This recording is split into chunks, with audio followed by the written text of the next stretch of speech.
Hello, everybody, and welcome to another edition of Geezerology on YouTube. Today, my two esteemed colleagues, Scott and Dan, are going to be taking a look at the 1972 album from David Bowie called The Rise and Fall of Ziggy Stardust and the Spiders from Mars. And back in the day, this was kind of considered maybe a loose concept album and kind of a rock opera when David Bowie created the character of Ziggy Stardust and came out on stage in that costume and makeup and everything. And I understand that Dan was an early fan of this album. So he's going to kick off telling us all about this production from 1972. So take it away, Dan. Thank you, Bob, for the lead in there.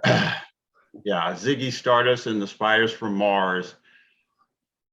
A lot has been written about this album, its impact and its influence, and it's all true. On a personal side, the first song I heard from this album was Suffragette City. And I thought, yeah, that's a great kick-ass rock song with a lot of heavy sax, a great riff. And then I thought, I've got to check this album out. And I was surprised. I wasn't surprised at the angle that David Bowie took, because he's always seemed to have either as an interest in science fiction, or he uses space travel as a topic for his songs. He recorded Space Oddity a few years before Ziggy. And it was had some success. And so this also, let's say, get out front that this was his fifth studio album. So it wasn't a breakout. He had been around for several years. In fact, the album prior to this, Hunky Dory, had some commercial and it had also critical success. But with Ziggy Stardust and the Spiders from Mars, this really ushered in a new era called glamour or glam rock. What was that? This was something that Bowie, I think, consciously incorporated with the whole concept of Ziggy Stardust, which was, the 60s were great, but they're over. He was quoted in one interview as saying, we were tired of hippies and denim. We were looking for something else. And so he did that loosely. Ziggy Stardust is this alien who comes down to Earth with a message to he wants to give a message of hope, because as the opening song comes out with, the Earth only has 5 years left due to depleting natural resources. So he comes down to Earth, takes human form, and becomes this ultra famous, ultra influential rock star. And like a familiar story, he meets his demise. But in between that, between the opening song of 5 years and the end song Rock and Roll Suicide, it is a concept album. And boy, I think David Bowie, and you have to give credit too to his lead guitarist and partner, Mick Ronson. They came up with some just, I think, great stuff on this album. There was one cover on this LP, and it does fit in. It was called It Ain't Easy, which was written by Ron Davies and was also recorded by Three Dog Night. But everything else was original songs written by Bowie. He co-produced the LP with Ken Scott. And I've read in certain interviews with Ken Scott, he said that due to studio time, they did 90% of the vocals in one take. So that says a lot for how prepared they were. This album, some of the songs, Moon Age Daydream, Starman, it takes you through the entire story of Ziggy Stardust. And some people thought that he created this persona to gather attention, which he did. When they finally performed this live, the Spiders from Mars band, hear Bowie and Mick Ronson come out there, they're wearing 4-inch heels, looked like aluminum foil Neil Armstrong jumpsuits and shoulders that Joan Crawford would be proud of. So, and it was wildly successful. I mean, when you're credited with launching another branch of rock and roll, glam rock, it really was almost to the point where Bowie started to. He even said later that his stage persona and his own personality started to merge, and it got to the point where about a year later, in 1973, that was the last performance of him doing the Ziggy outfit, performing in that persona. He found it got to be boring and tiresome. But some of these songs on here I say it starts off with the first one, 5 years. It comes in with a real, very gradual percussion. And it talks about that Earth has 5 years to go.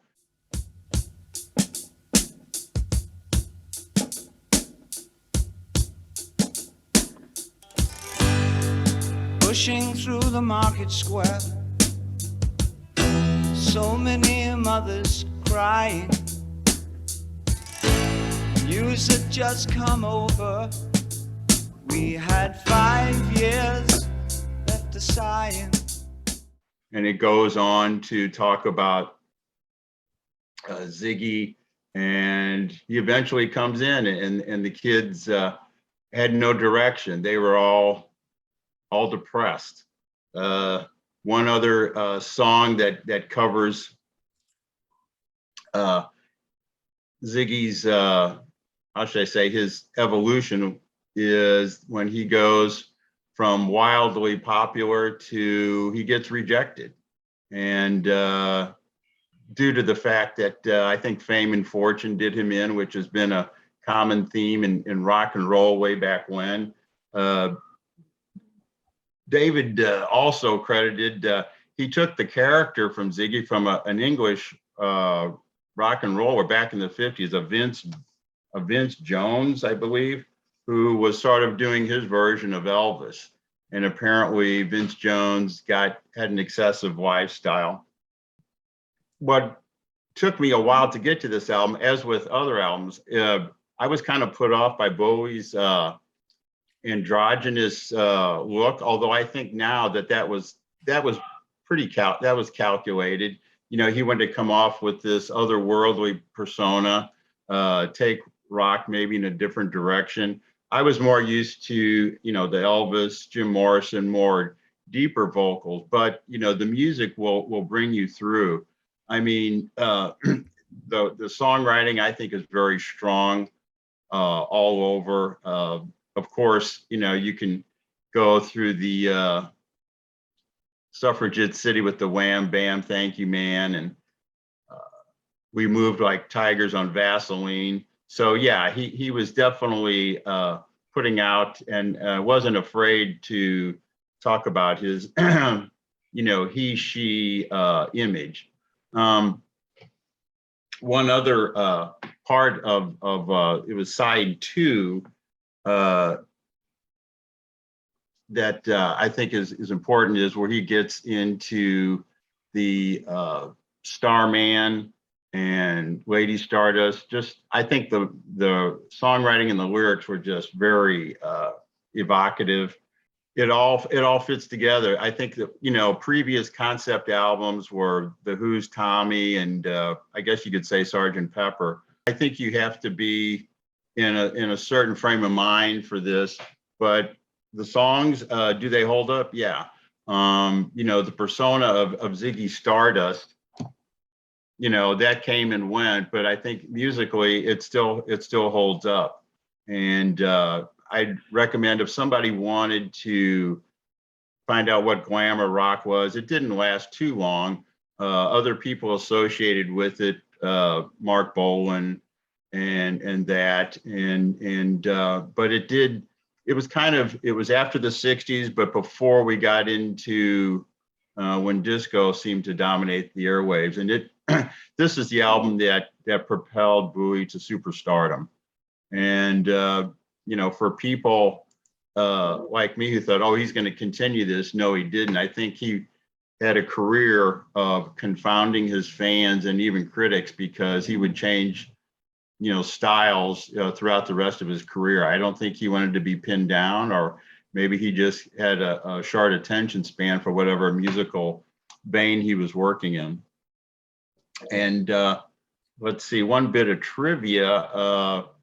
His outfit, Ziggy Stardust, that he did on stage is based on the character of Malcolm McDowell that his character in the movie Clockwork Orange.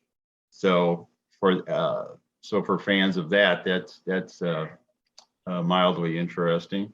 Just a pivotal album.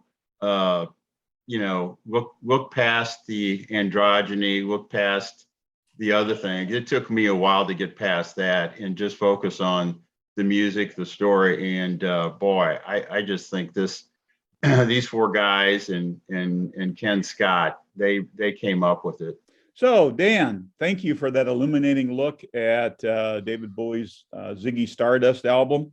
I'm going to throw in my own personal little thing here. I'm not much of a Bowie fan, but I will say this is the only album he put out that I actually like and that I actually own.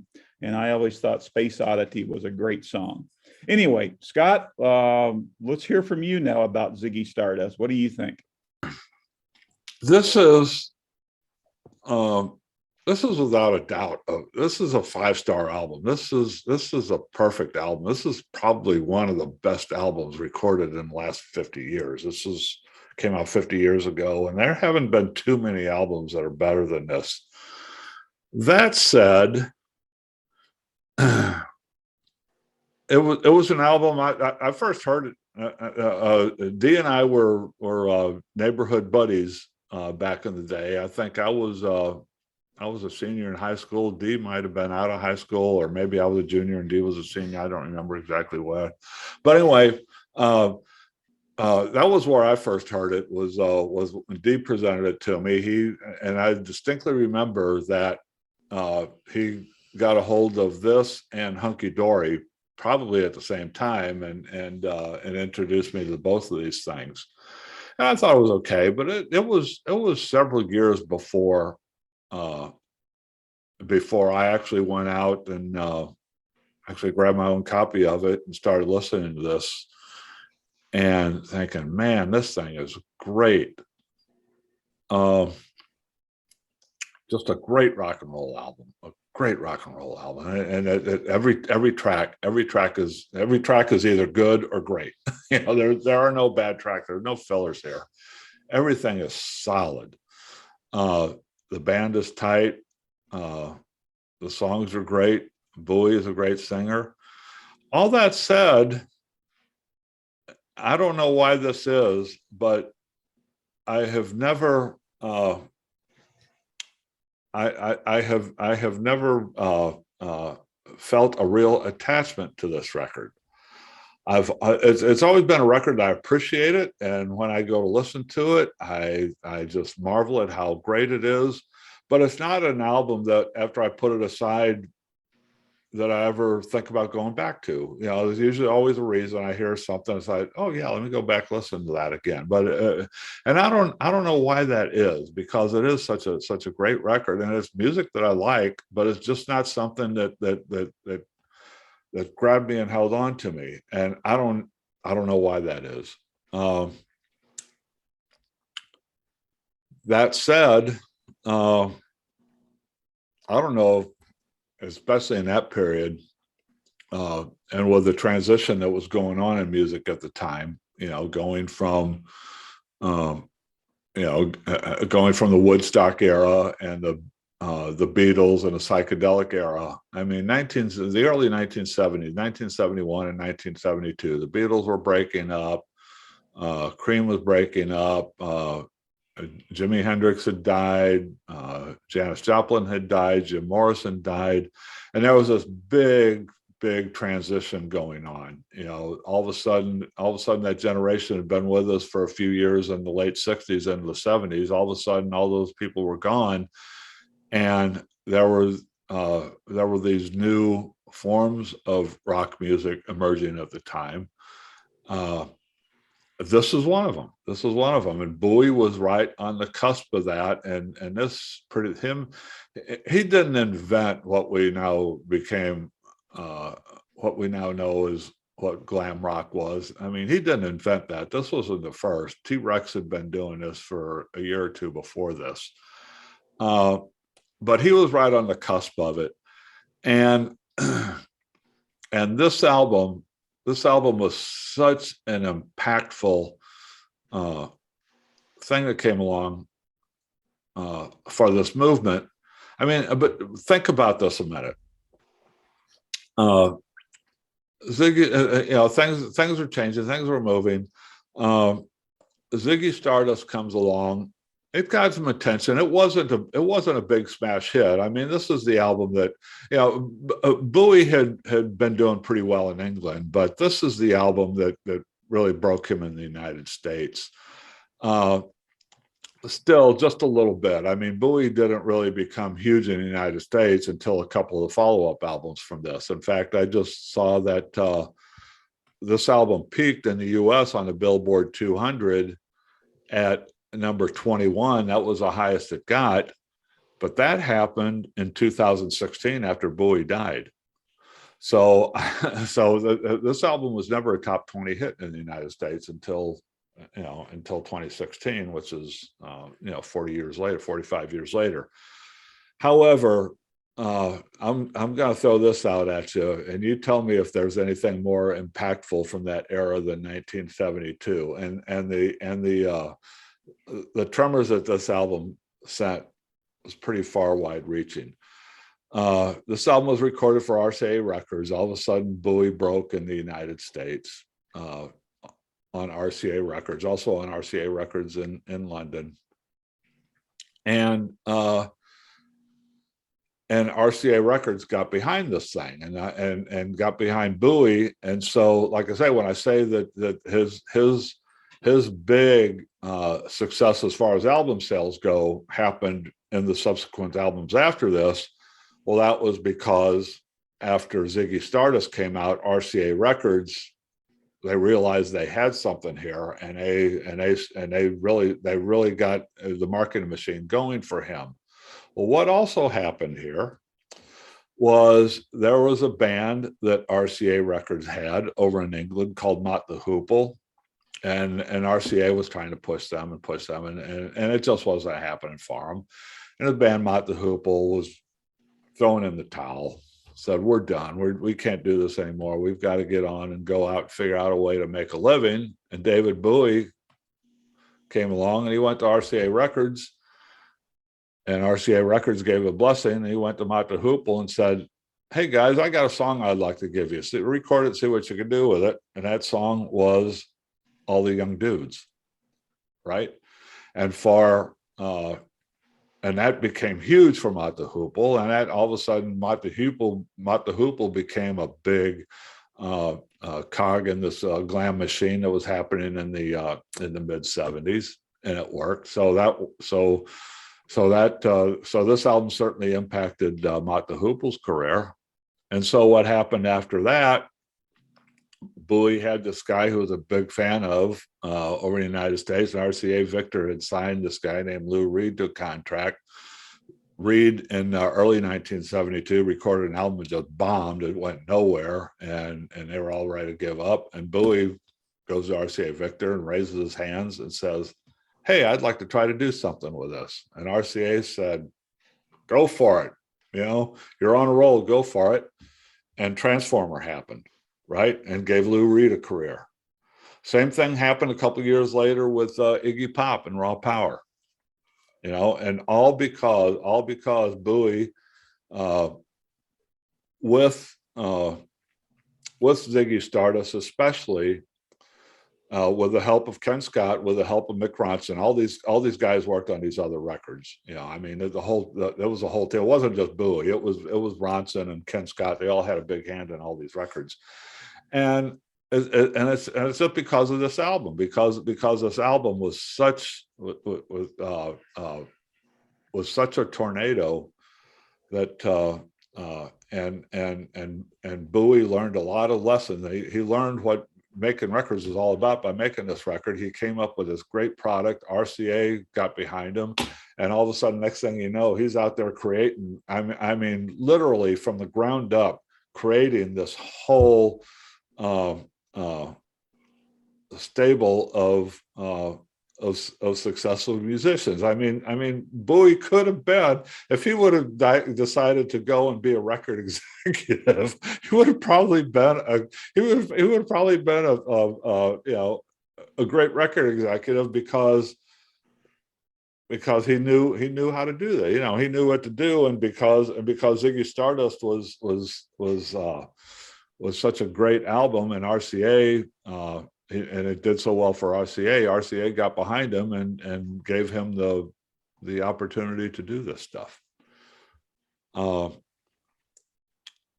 know, you really dig down in this. You know, we talk about how much of an impact and how great this album was, and it wasn't only just confined to this album. This album not only gave David Bowie a career, this album gave about 4 other people a career too, that I just mentioned. It's remarkable when you go dig into this. Yeah, it's every tune on this thing is great. Yeah, I'll go back to Rick Wakeman. You mentioned Rick Wakeman. Wakeman was actually in the band when Hunky Dory was recorded. This album was written and recorded just back to back with Hunky Dory. It was basically all one project. Yeah, they took a little bit of a break in between, and actually the whole Ziggy Stardust idea and concept and everything didn't really happen until a few of these songs had already been written.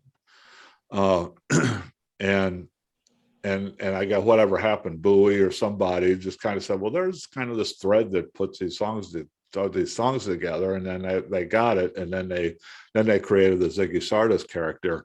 But that was actually fairly late in the process, because you look at the album cover here. This album cover doesn't have the Ziggy Stardust character on it. The Ziggy Stardust character didn't actually appear until after this album was released, right? And I mean, with the big flaming red hair and the clothes and all that. I mean, that was all kind of put together for the tour. That wasn't put together specifically for this album, as you can see from the album cover. But anyway, going back to Rick Wakeman. Wakeman was in the band for Hunky Dory, and then they wanted Wakeman to come back, but he turned him down because he got an invitation to go join a band called Yes. So Wakeman became a keyboardist from Yes, and did not become a Spider from Mars, right? And Wakeman does appear playing harpsichord on "It Ain't Easy," the cover album, which was probably the first song recorded from this album. Going from that timeline, just logical, because then Wakeman left after that song was recorded. Yeah, I don't know what more there is to say about Ziggy Stardust and the Spiders from Mars. This was a landmark album. It remains a landmark album. It was David Bowie recorded a lot of albums, and I don't know. I never did follow David Bowie's career that closely. I've only listened to 3 of his albums, so I can't sit here and say that this is the best thing he ever did. I don't know that, because I haven't listened to many of his albums, but it certainly was one of the most important albums that he ever made, if it wasn't the best. But I can't imagine that, as good as this album was, that anything could have been any better. Yep, that's my take on it. I have nothing but praise for this. I just wish I could understand why this isn't closer to my heart than it is, because every few years when I pull this out and listen to it, as I did the last couple of weeks, I just sit there and marvel at how great this thing is, and it's just right up my alley. It's music that I love. But for some reason, I don't know, it got crowded out by other things. Who knows? I don't know why. Well, I think we can handle that with quoting Jim Morrison, ghosts crowd the young child's fragile eggshell mind. Anyway, thanks, Scott. So, Dan, this was your discovery, and I understand you turned Scott onto this way back in the day. So, any final parting comments about Ziggy Stardust? Just that it's a must-listen album from the era, and I think I think hardcore David Bowie fans will probably mention other albums, but you can't. I think this album is probably the biggest part of his legacy. People might say there was other albums later on down the line. I think this is really his probably the biggest, diamond in his musical crown, you might say. Thanks, guys. Very illuminating conversation. And if you have not heard Spiders from Mars, you definitely need to check this out. It is a landmark album. And even coming from somebody who's not a David Bowie fan, I recognize how great this album is. So anyway, thanks for listening to us. Thanks for checking us out. Be sure to look at our other offerings on Geezerology here on YouTube. And we'll check you out next time. Thank you very much for listening. Thanks, everybody.